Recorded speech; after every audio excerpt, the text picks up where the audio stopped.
Robinson dit que le marxisme européen, le radicalisme européen, a gardé en son sein, d'une certaine façon, un certain nombre des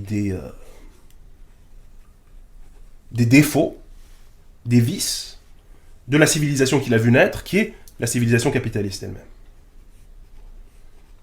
C'est-à-dire que, pour le dire très schématiquement, hein, c'est un tout petit peu plus subtil que ça dans son texte, mais enfin c'est tout le fonctionnement de la dialectique hégélienne appliquée au marxisme.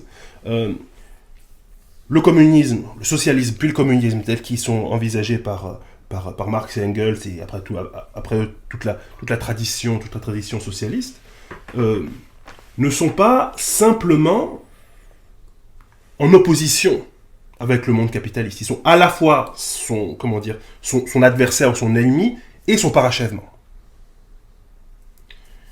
Ils sont l'accomplissement de la modernité, d'une certaine façon.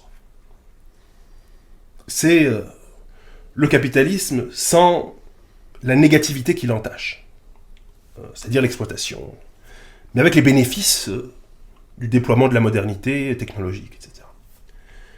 C'est une certaine attitude. C'est une certaine attitude qui est rendue possible par la civilisation européenne, pour Robinson.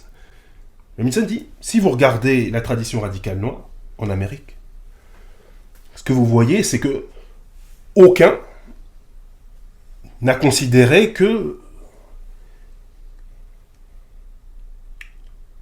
l'établissement d'une souveraineté noire serait le parachèvement des plantations. Il s'agissait de les brûler. Il s'agissait de les détruire.